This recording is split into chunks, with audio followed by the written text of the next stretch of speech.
भरी दुनिया में आंसू में बहाता रहा, ढूंढे कई सहारे मैंने, फिर भी बेसहारा रहा। दुख भरी दुनिया में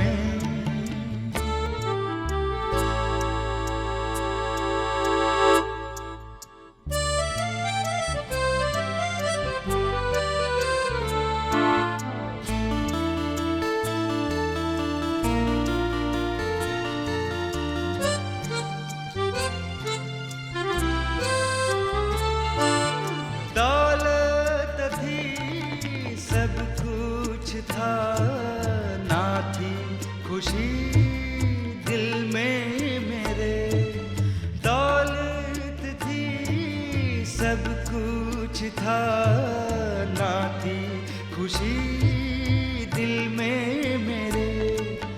ढूंढी बहुत शांति मैंने, फिर भी दिल अशांत रहा। दुख भरी दुनिया में आंसू में बहाता रहा, ढूंढे कई सहारे मैंने, फिर भी बेसहारा रहा। दुख भरी दुनिया में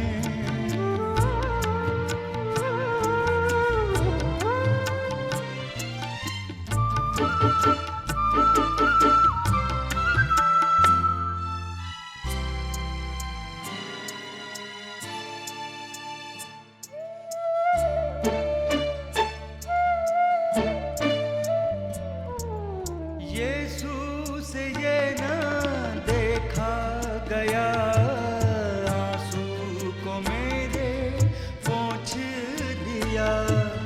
यीशु से ये ना देखा गया, आंसू को मेरे पोंछ दिया। शांति से दिल भर दिया, वो ही सच्चा किनारा मिला। दुख भरी दुनिया में आंसू में बहाता रहा, ढूंढे कई सहारे मैंने, फिर भी बेसहारा रहा। दुख भरी दुनिया में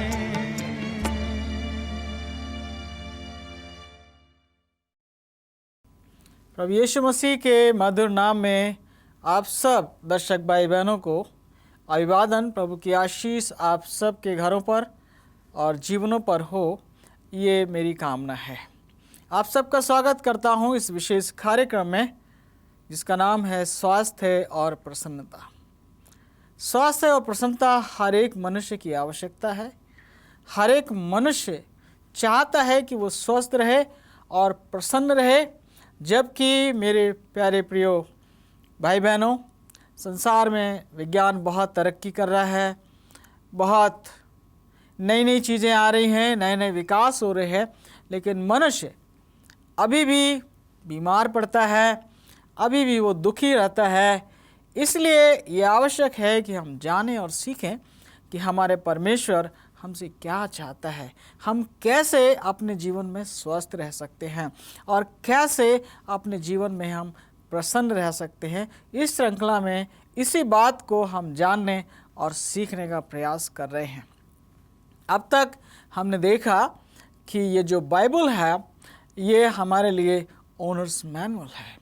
हमारे जीवन का हर एक वो विषय जो हमारी भलाई के लिए है, जो हमें सही मार्ग पर लेकर जाता है, आवश्यक है, वो इस वचन में पाया जाता है। तो सबसे पहली बात यह है कि हमें इस वचन का अच्छा ज्ञान होना चाहिए।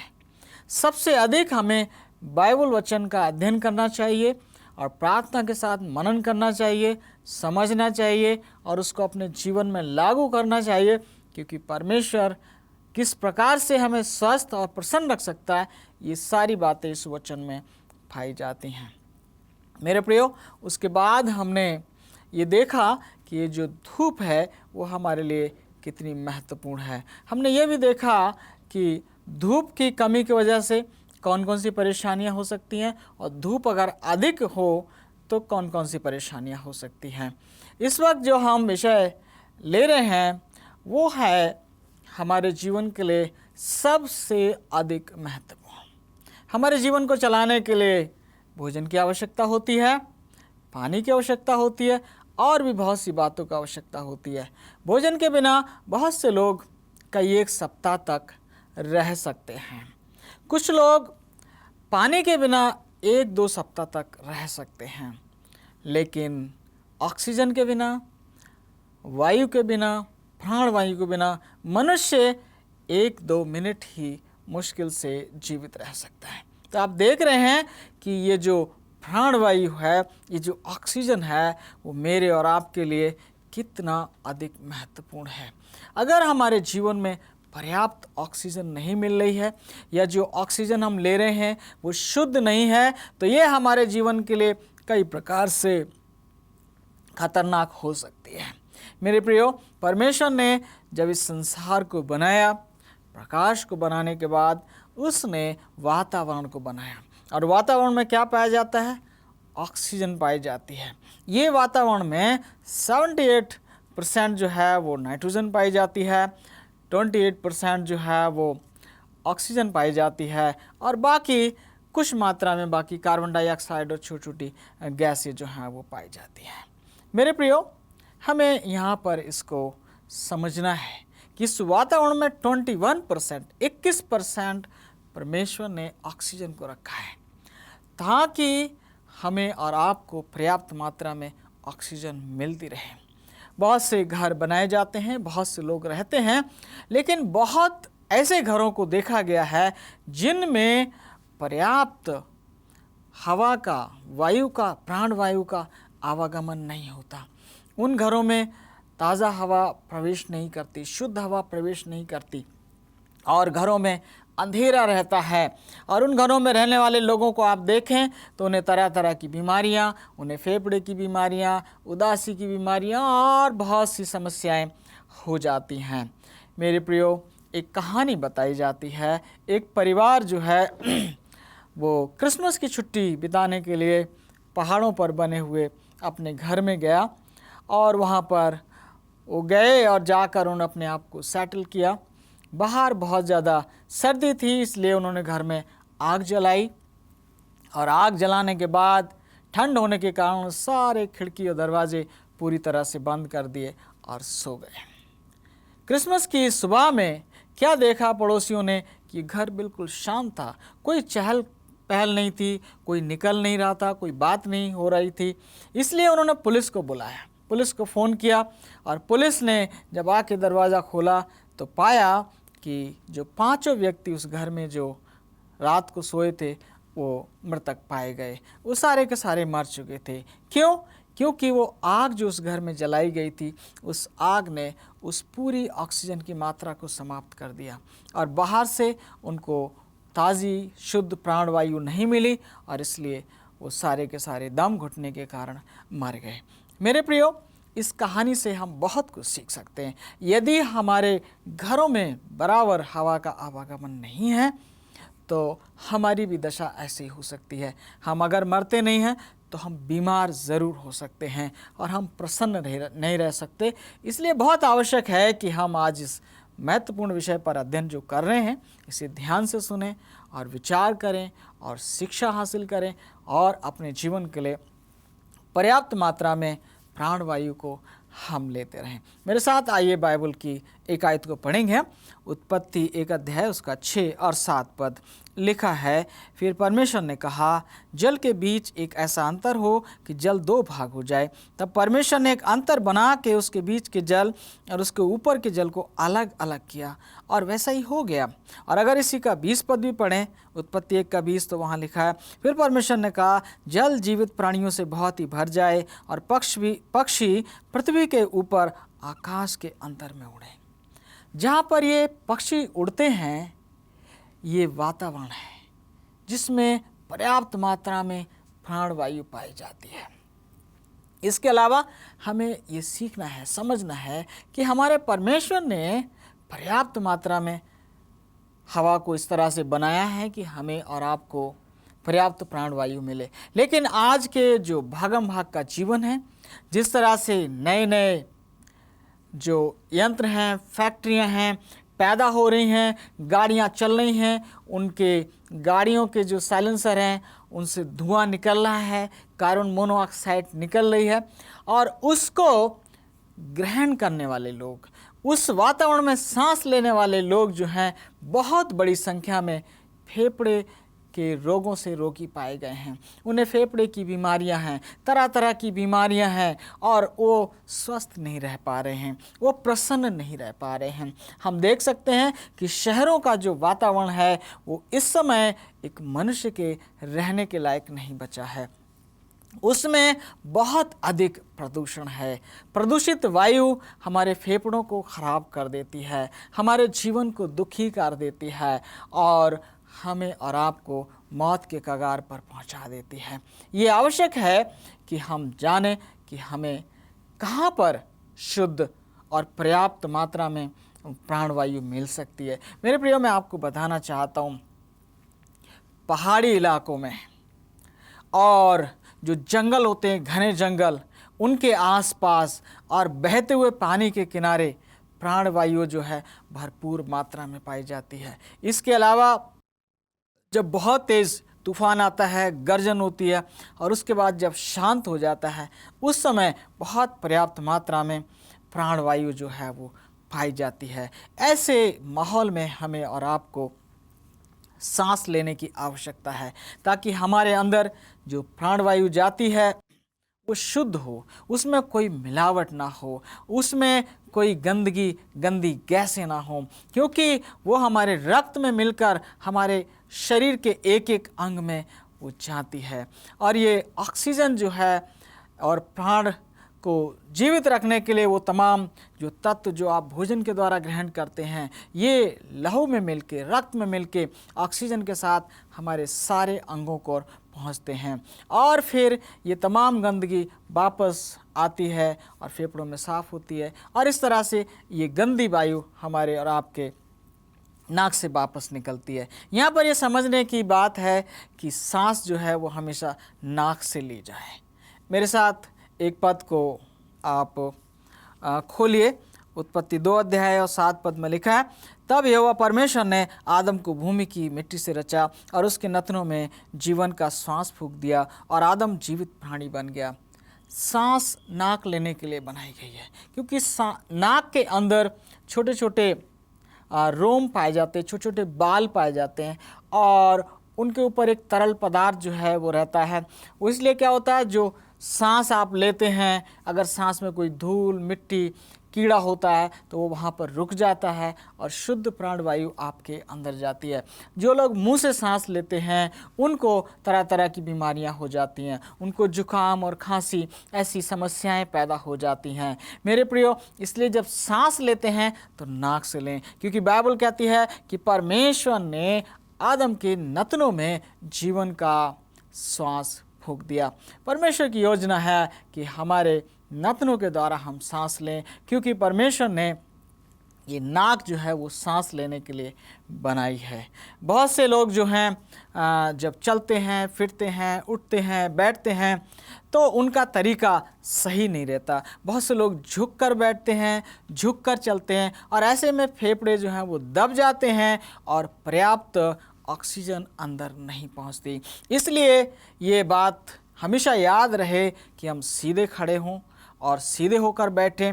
पढ़ते हैं तो ज़ोर से बोलकर पढ़ें और सीढ़ियाँ चढ़ें, ताकि हम पर्याप्त मात्रा में ऑक्सीजन को अंदर ले सकें और ये ऑक्सीजन हमारे जीवन का निर्माण करे और हमारी सेहत को बरकरार रखे। क्योंकि हमने देखा है, हम सीख चुके हैं कि इस प्राणवायु के बिना हम 1-2 मिनट ही मुश्किल से जीवित रह सकते हैं। इसके बिना हमारा दम जो है वो घुट जाएगा। इसलिए बहुत आवश्यक है कि हम शुद्ध वातावरण में सांस लें और पर्याप्त मात्रा में सांस लें। जब हम काम करते हैं, कमरों में बैठ के काम करते हैं, तो बीच बीच में घर से बाहर निकल जाएं और बाहर जाकर हाथ पैरों को फैलाएं, शरीर को ढीला करें और कुछ गहरी सांसें लें और फिर आकर बैठें और काम करें। और ख़ास तौर से जो मानसिक कार्य करते हैं, पढ़ने का, लिखने का, चिंतन का कार्य करते हैं, उनको और ज़्यादा अधिक ऑक्सीजन की आवश्यकता होती है। मेरे प्रियो, इसलिए याद रखें कि वचन बताता है कि परमेश्वर ने हमारे अंदर जीवन का प्राण जो है, जीवन का सांस जो है वो फूका है और इसको बरकरार रखना मेरी और आपकी जिम्मेवारी है। मेरे साथ आप अय्यूब की पुस्तक में चलें और 27 अध्याय उसका 3 पद पढ़ेंगे। वहाँ देखें अय्यूब क्या कहता है। अब तक मेरी सांस बराबर आती है और परमेश्वर का आत्मा मेरे नथनों में बना है। परमेश्वर का आत्मा, जीवन देने वाला आत्मा, अय्यूब कहता है कि मेरे नथनों में बरकरार है। मेरे प्रियो, जब तक ये हमारी सांस आती रहेगी तब तक हमारा जीवन चलता रहेगा। मेरे प्रियो, बाकी तमाम कार्यों को करने के लिए हमें प्रयास करना पड़ता है, चलने के लिए, उठने के लिए, बैठने के लिए, खाने के लिए, पीने के लिए, लेकिन हमारे परमेश्वर की अगम बुद्धि के अनुसार उसने हमारे श्वसन क्रिया को इस प्रकार से बनाया है कि जब आप सो रहे होते हैं तो भी आपकी ये श्वसन क्रिया बराबर चलती रहती है। कितना अद्भुत है हमारा परमेश्वर। उसने आपको और मुझे इस प्रकार से बनाया कि हमें सांस लेने के लिए अलग से प्रयास करने की आवश्यकता ना पड़े। लेकिन ये भी आवश्यक है कि हमें इस बात को तय करें कि जो हम सांस अंदर ले रहे हैं, जो प्राणवायु अंदर जा रही है, वो कैसी है, वो शुद्ध है या नहीं है। और ये हमें देखना है कि वो माहौल कैसा है। गंदे माहौल में जो लोग सांस लेते हैं उनको तरह तरह की बीमारियां और तरह तरह की परेशानियां जो हैं वो पैदा हो जाती हैं। इसलिए मेरे प्रियो, मैं आपसे निवेदन करता हूं, यदि आप स्वस्थ रहना चाहते हैं, स्वस्थ रहकर, प्रसन्न रहकर परमेश्वर की बड़ाई और महिमा के लिए जीवन बिताना चाहते हैं, तो इस बात को आप अपने जीवन में गहराई के साथ ले लें। परमेश्वर ने स्वास्थ्य के नियम, प्रसन्नता के नियम अपने वचन में बताए हुए हैं और वो आज हम सीख रहे हैं कि श्वसन के बारे में, सांस लेने के बारे में, प्राणवायु के बारे में परमेश्वर का वचन क्या कहता है। अय्यूब की पुस्तक ही और इसके 33 अध्याय के 4 पद में आप मेरे साथ चलें और वहाँ लिखा है, मुझे परमेश्वर के आत्मा ने बनाया है और सर्वशक्तिमान की सांस से मुझे जीवन मिलता है। परमेश्वर ने हमें बनाया है और उसने भरपूरी के साथ प्राणवायु को इस वातावरण में रखा है, लेकिन मनुष्य ने अपने कार्यों के द्वारा और अपनी समझ के द्वारा, जो उसकी कुंठित समझ है, उसके द्वारा उसने वातावरण को पूरी तरह से समाप्त करने का प्रयास किया है। पेड़ों को बहुत अधिक तीव्र गति से काटा जा रहा है, जंगल समाप्त होते जा रहे हैं, झरने, नदियाँ, नाले समाप्त होते जा रहे हैं। और मेरे प्रियो, इस कारण जो प्राणवायु है, जो उसकी शुद्धता की जो मात्रा है, वो कम होती चली जा रही है। और इसलिए हमें देखना है कि हमारे जीवन के लिए पर्याप्त प्राणवायु मिल रही है या नहीं मिल रही है। यदि आप गांव में रहते हैं तो बहुत अच्छी बात है, लेकिन यदि आप दुर्भाग्य से शहर में रहने के लिए मजबूर हैं तो आप अपने घर के चारों तरफ ढेर सारे हरे पेड़ पौधों को लगाएं, क्योंकि ये जो पेड़ पौधे हैं ये कार्बन डाइऑक्साइड को ले लेते हैं और ये अपने अंदर से ऑक्सीजन को छोड़ते हैं, ताकि मनुष्य को पर्याप्त मात्रा में प्राणवायु मिले और वो स्वस्थ रहे। मेरे प्रियो, इस बात को हमें देखना है, समझना है, जानना है और अपने जीवन में अपनाना है कि ये प्राणवायु हमें पर्याप्त मात्रा में मिल रही है या नहीं मिल रही है। अय्यूब कहता है उसके आत्मा ने मुझे जीवन दिया है, वो सबको जीवन देना चाहता है। परमेश्वर नहीं चाहता कि कोई मनुष्य बीमार रहे, कोई दुखी रहे, कोई परेशान रहे। उसने इंतज़ाम किया है, लेकिन जब हम उसके इंतज़ाम में दखल देते हैं, गड़बड़ी पैदा करते हैं, तो उससे हमारे लिए ही समस्याएं पैदा हो जाती हैं। मेरे प्रियो, आज का मनुष्य अपने आप को बहुत बुद्धिमान कहता है क्योंकि वो पैसा कमा सकता है, लेकिन अंततः वो एक निर्बुद्धि साबित होता है। यदि आप गौर से देखें तो मनुष्य शुरू में अपने स्वास्थ्य को नज़रअंदाज करता है, दिन रात मेहनत करता है, पैसा कमाता है, और एक समय आ जाता है कि इससे पहले कि वो पैसे को खर्च करे वो तरह तरह की बीमारियों से ग्रसित हो जाता है, रोगी हो जाता है, दुखी हो जाता है, और जितना उसने कमाया था उस पैसे को दोबारा लगा देता है अपनी सेहत को दोबारा हासिल करने के लिए। और मेरे प्रियो, और बाद में वो एक मूर्ख व्यक्ति साबित होता है। परमेश्वर चाहता है कि आप और मैं मूर्ख साबित ना हो, हम अपनी सेहत का ध्यान रखें, और जब हमारी सेहत अच्छी होगी, हमारा स्वास्थ्य अच्छा होगा, तो हमारा चिंतन अच्छा होगा, हमारे कार्य अच्छे होंगे, हमारा व्यवहार अच्छा होगा मेरे प्रियो, और हम परमेश्वर की मर्जी को अपने जीवन में पूरा कर सकेंगे। हम परमेश्वर के उद्देश्य के अनुसार जीवन को बिता सकेंगे। इस बात को समझना हमारे लिए बहुत ही महत्वपूर्ण है। मेरे साथ आप भजन संहिता 104 अध्याय में चलें और उसका हम 27 और 28, 29, 30 पद तक पढ़ेंगे। भजन संहिता 104 अध्याय 27, 28, 29 और 30 पद। इन सबको तेरा ही आसरा है कि तू उनको आहार समय पर दिया करे। तू उन्हें देता है, वे चुन लेते हैं। तू अपनी मुट्ठी खोलता है और वे उत्तम पदार्थों से तृप्त होते हैं। तू मुख फेर लेता है और वे घबरा जाते हैं। तू उनकी सांस ले लेता है और उनके प्राण छूट जाते हैं और मिट्टी में फिर मिल जाते हैं। तू अपनी ओर से सांस भेजता है और वे सिरजे जाते हैं, और तू धरती को नया कर देता है। यहाँ पर हम देखें कि परमेश्वर का वचन बता रहा है कि हमारा जीवन हमारे भोजन के लिए, हमारे जल के लिए, हमारी प्राणवायु के लिए हम पूरी तरह से परमेश्वर के ऊपर निर्भर हैं। परमेश्वर की दया से ही हमारा जीवन संभव है। परमेश्वर ने बुरे काम करने वालों को रोक रखा है, वरना संसार में इतने बुरे काम करने वाले, दुष्ट काम करने वाले लोग हैं, इस संसार को समाप्त कर देना चाहते हैं। किंतु परमेश्वर की दया उसके लोगों पर बरकरार है और वो चाहता है कि मेरा और आपका जीवन बना रहे। लेकिन जब हम उसके नियमों का उल्लंघन करते हैं, उसकी योजनाओं के हम बाहर जाते हैं, तो इससे हमारी ही हानि होती है। जब हम परमेश्वर के उद्देश्यों को अपने जीवन में नकार देते हैं, उनको अपने जीवन में लागू नहीं करते, उसके अनुसार जीवन बिताना नहीं चाहते हैं, तो वचन कहता है कि तू उनकी सांस ले लेता है और उनके प्राण छूट जाते हैं।